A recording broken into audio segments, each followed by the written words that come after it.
solutions that bring us together to work on what matters most and to focus on our priorities that we share in common, which is ensuring that our kids have a qualified, certified teacher in every classroom, and that schools and school districts are not only places where parents want to send their kids, but teachers actually want to be there as well too. You know, that is not going to be accomplished alone. It's going to take all of us working together, not just the employees and the teachers and the staff at the schools, but the school districts and their leaders and their school board members. Big share of it. However, we do that along to truly these issues, we have to have our community talking with us, not talking at us, working together to put real issues and concerns that they may have about public education on the table, but allowing us to work through. All have the same thing in common, is we all want to see our students thrive.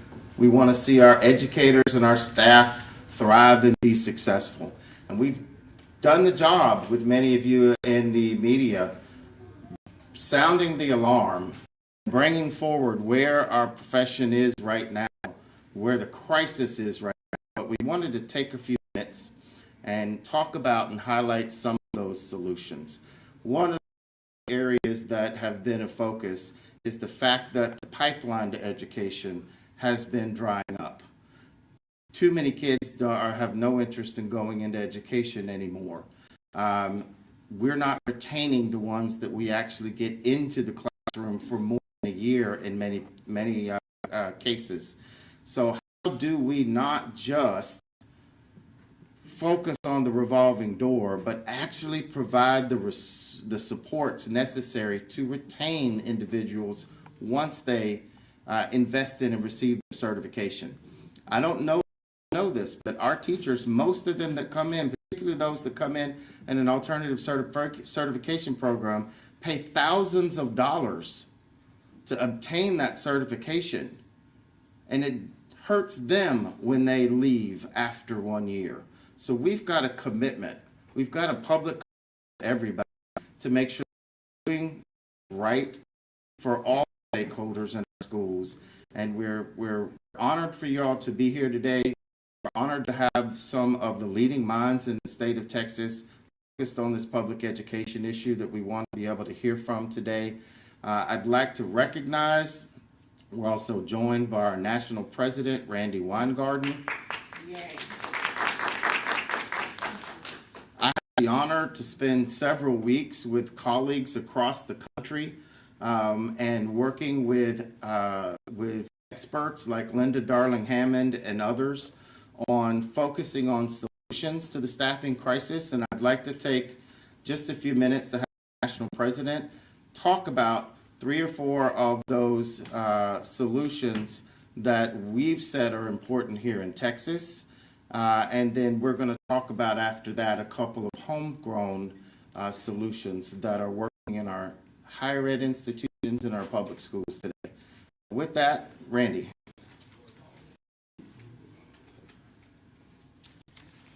Thank you, Zach.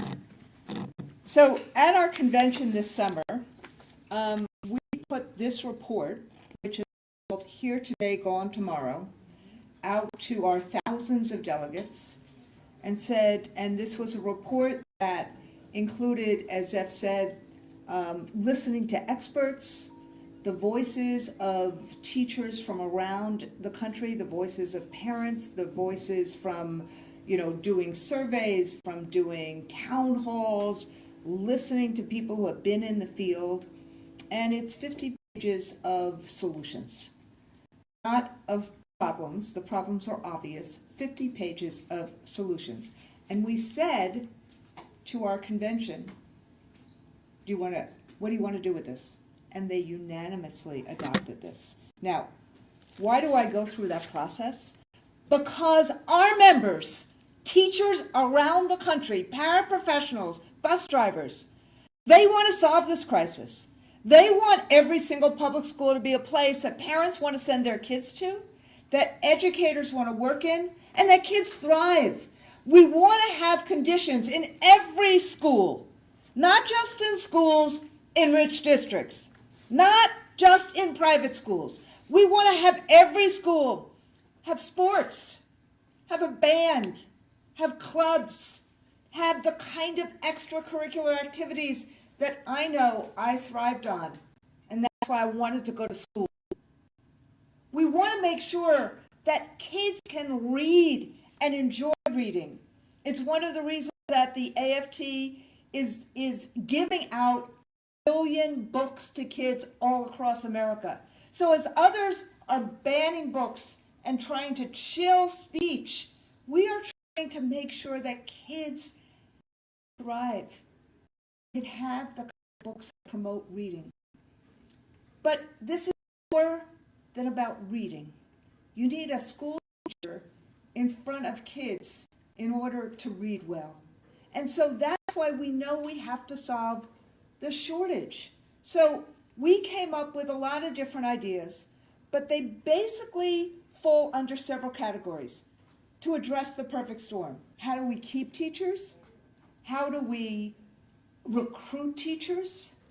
How do we pay teachers a competitive rate so that they can live in the communities in which they teach?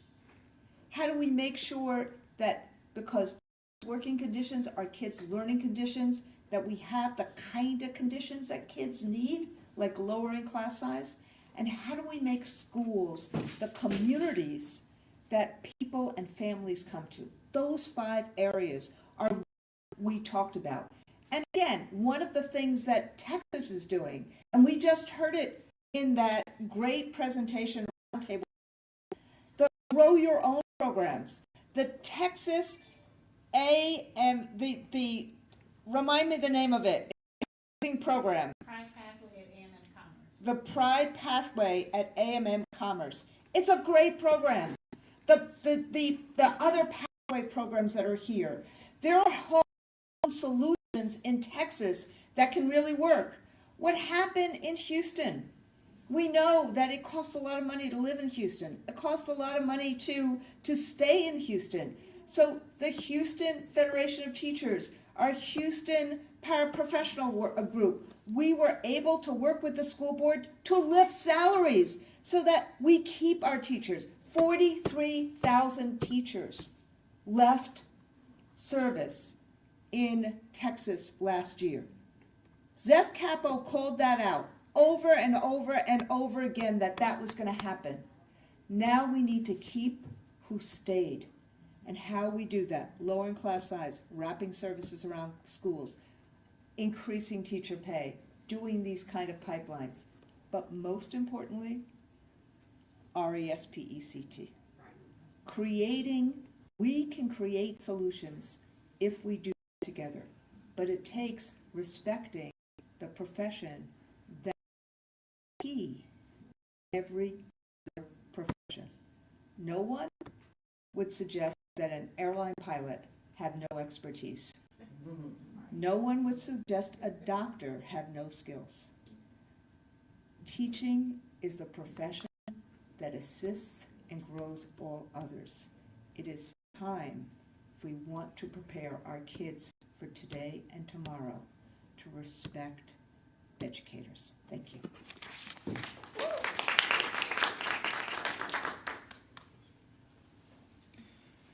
Thank you, Randy. And to highlight one of those specific, very Texas-specific programs that is helping to build that pipeline is a dear friend of mine who has risen through the ranks to become the Assistant Vice President of Texas A&M-Commerce, Dr. Kimberly McLeod.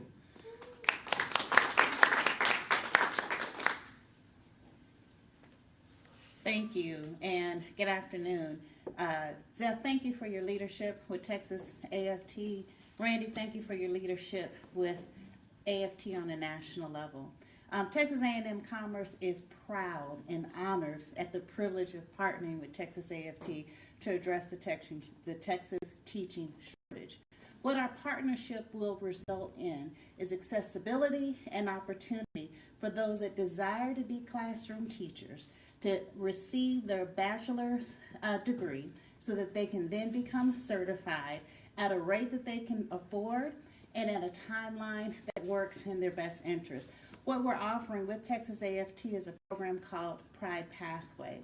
This pathway will allow those that are in support professionals, nutrition teams, bus drivers, it doesn't matter what their role is, it doesn't matter when they started college, they have stopped and they want to get back. We will accept up to 90 hours, it doesn't matter how old those hours are, on a competency-based platform where they can learn online in 7-week semesters. At $750 a semester, they can take as many courses as they can handle, and they are also eligible if they need it for financial aid. To be able to address the teaching shortage with a group like Texas A&T is something that is what I would call a game changer. It's an opportunity to not only address the shortage, but put highly qualified people in positions with a network of support that can continue to mentor them, advocate for them along the way. Because as Randy said, it's not just getting the position, it is retaining them in the position so that they're able to have a sustainable impact on the future talent of Texas that will soon become our workforce. So with that, A&M-Commerce is a proud partner. Thank you for your leadership, your vision. Thank you for the fight that you have done for all of us in the area. I'm Kimberly McLeod. Thank you.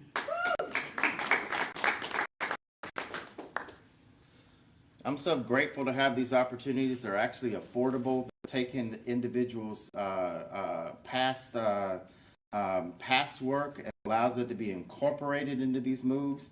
Many of our classroom paraprofessionals, they've developed real skills and competencies and understanding of what it takes to educate kids over the years, and to have an opportunity where they can test through those competencies, show different ways besides the normal, typical, traditional method to say that they have those skills is a way that we together help be innovative about increasing the pipeline opportunity, yet not lowering the standards in our profession. Too many solutions we've seen, whether they're coming out of Florida or coming out of everywhere else, that is putting people in the classroom with no certification, with no background in education at all, of the potential to become a disaster for our kids. But if we can continue to look at these methods that give people credit for the work that they've done, allow them to reutilize those credits that they may have taken when they were 18 or 20 and had to enter the workforce to drive a bus or take care of the cafeteria in a school, then they actually have a knowledge base that they come from where they're not necessarily going to leave after the first year because they've been in that school, in that community for 10, 15, 20 years already. They know the parents. They know the kids. And that's who we want in front of our classrooms, are those that are committed to being there so that we have stability and security for students. So thank you for that partnership and moving us forward. We know that we're not alone. It's not just the pipeline. It's the culture issues. And those in front of you enough, we have no problem calling things out when there's a problem, whether it's HISD or any of the other school districts. But we are still in this together, and we still have a common vision that is important for our community and our students. And we have the responsibility as professionals to work together and find common ground of how we move forward, how we address these real issues on our table. So I would like to Dr. Jeremy Grant Skinner, a representative from the Houston Independent School District, because I'm going to be honest with you, I am actually deeply proud of the work that's begun with Dr. House and the administration in HISD to actually meet us on the other side of the table and really start working and focusing on those solutions. Everything is not going to be perfect. It's not going to change overnight, but we're committed to working together regardless of what we're with, then you can't ask for more to try to do better for teachers, school staff, and most importantly, our kids. So Dr. Grant Skinner would love to bring you up for remarks. Thank you, Zeph. Zeph said it well. Today was a really good opportunity for us to come together as representatives of school districts, as representatives from employee associations at the local and state and federal level, as institutions of higher education, legislative advocates, to explore ways that we can ensure that we can recruit and retain great educators and support staff across our schools. I'm proud to be here representing the Houston ISD and be here with our partners from Houston Federation of Teachers. One of the things we got to do today that you heard a little about is hear from the results of the national exploration that Randy talked about of what are the things that teachers, students, that parents, that other stakeholders are saying will help us. We got to hear and see the report from Texas specific report saying this is what teachers across the state are saying will be important to them. In HISD, we're certainly looking for ways that we can increase the opportunities for our teachers to give their voice and have their voice inform our policies. I want to say we, through our partnership, we're able to do something to reduce salaries 1%, something that is unprecedented and was much needed. So, and certainly one of these things, of course, compensation, ensuring teachers can make a good wage and something that comes closer to what we actually have opportunities to earn out in the market if they went, is a core part of what we need to do. We did talk about grow your own programs today. HISD, we've been able to support a program called CTED that the Houston Federation of Teachers and University of Houston have put together. And we're here today at the University of Houston. I'm happy about that, as we're exploring a number of growing partnerships with parts of the University of Houston system. As we look forward, I will say it is important for these kinds of programs to be supported so we can find more great people, prepare them to be teachers, and help them to stay. And with that, I would say one of the topics that certainly came up today is about how do we ensure from the state level that we have sufficient funding to continue these things and expand these things. The Houston Independent School District increased, mostly reallocated about 7% of its entire budget this year to add $150 million to our employee pay. And we did that at a time when we did not receive any additional state funding. For that to be sustainable, we do need more funding. We also were able, we heard about alternative certification programs. We actually have a free alternative certification program right now in Houston Independent School District, but we have that because we have short-term dollars through ESSER that are allowing us to do that for the next couple of years. We want to be able to continue things like that moving into the future. I appreciate the opportunity we had today and look forward to more opportunities for this kind of group of people to come together and as you heard here, really focus on not problems but solutions.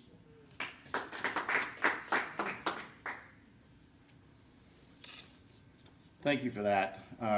Getting to the solutions, we oftentimes have to break a few eggs to make an omelet. We had to ring those bells and make sure that the crisis was heard, not just here in Houston, but across the state, because this is a national crisis. This is a statewide crisis. And today we heard from many district superintendents and school district leaders about the phenomenal things that they were doing in the short term to alleviate this crisis, but on ESSER funds, on funds that are not going to be there and sustainable. So how do we put in systemic changes that are going to make sure that the rug doesn't get pulled out from under new staff that we have brought in and that we're trying to retain, because those funds will go away. The legislature has an opportunity. I believe the last I heard was there was something around a $27 million surplus, a billion, 30 up. It's growing after day, report after report of statewide surplus is. We know it's not about just the number, it's about the will. It's about the priority. Will the priority be our public schools, or will the priority be tax breaks for those who quite frankly don't need them already? Dr.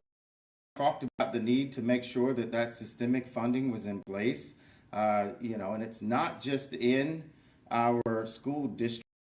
We also know that our retirees have not seen a COLA in decades, a cost of living adjustment at a time when inflation has gotten so high.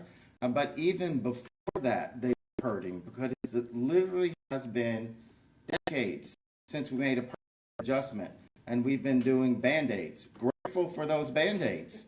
That 13th check, something is certainly better than nothing, but just like the ESSER funds, those types of solutions are built on a foundation of quicksand.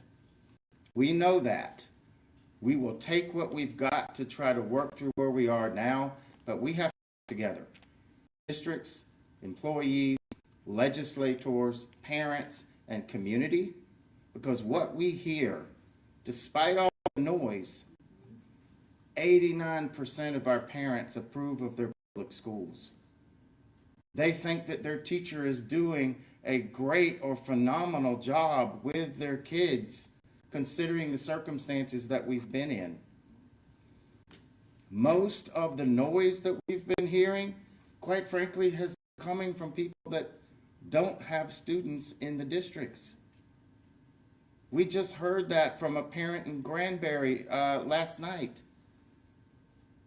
How do we actually listen to the people that have their kids in the schools? Cut out the noise, focus on what really matters. And one of those things we laid out in the report, The Lost Decade, with every Texan, every economist around will tell you and show you the holes. Despite hearing about how much money has been put into the education system during the governor's tenure, what they don't talk about, what he doesn't talk about when he says that, was what was cut out in 2011, and we haven't actually gotten back to where we were at those points in time. So you can't talk about without reminding the reality of the taking away. And so we're going to have to work together on that, and I was very honored that one of the House Public Education Committee was there to listen to both employees and superintendents alike, because we're really coming together around this table to make sure that they can't divide us. They can't separate us on cracks and fissures that frankly don't rise to the priority level of what matters most to our kids. And we know that the things that are going to matter most when we hit that legislation is making sure that there's a base that school districts can actually depend on that will help sustain the program we're putting in place to solve this crisis. We know that we're going to have to focus on strengthening public schools rather than making not just a second, but a third or fourth system that competes. Because let's be honest about this. Competition is a great thing in the market. It may be a great thing on Wall Street. But what parent have you ever spoken to that wants their kid to have to compete with the other 21 students in their classroom? Compete for resources, compete for the teacher's attention, compete for the support that they need to be successful. We shouldn't be talking about 22 kids in first, second, or third grade having to compete. What they need to be able to do is to thrive. What we need to be able to do is identify what is the individual plan and the needs of that kid and make sure that they get what they need to be successful. And to speak on that issue and what we talked about today, I'm honored to bring to the mic Dr. Alma Allen, member of the House Public Education Committee with the Texas Legislature. Thank you.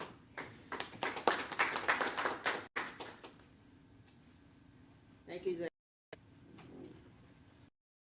first of all, as your representative, and I mean all as your representative. I'm there, but I'm in District 131, but I'm here to service all of you because I care about education, I care about children. So I'm here to support you in and out of your problem. Your problem is my problem, because I want for my grandchildren, for my children, my grandchildren, and my great-grandchildren to have a decent education. And they can't do that without a teacher in the classroom. So I'm here to help you solve that problem. And I want you to know I want them to have the same opportunity that I did, which was many years ago, but I want them to have that same opportunity. So let me say to you what I call upgrading the profession. Upgrading the profession. We need to pay teachers. We need to pay teachers what they are worth for the work they do. They cannot live on the salary that teachers are making today. And so I want to let you know that I'm here for you. Every year since I have been in the legislature, I have filed for a teacher pay raise. First, and I do everyone to even get it to the national level. If we get it to the national level, we would be okay. I also every year file for COLA for retired teachers. I'm a retired teacher. So I know what you're living on, and I know what you live. And so I just here to support you in this legislative session. I'll be there for you. You see me, I'm there. Thank you.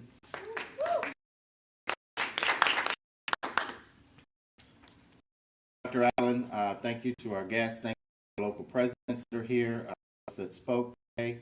I've got about 10 minutes left. If there are questions from our colleagues in the media world, we would be happy to answer those questions, either myself or any of the speakers that spoke today. If not, then we'll get ready to conclude. Yes, yes, sir. We have someone who's going to give remarks in Spanish, our local president, Bend AFT, Glenda McCall. You want to do that? Yeah, come on up.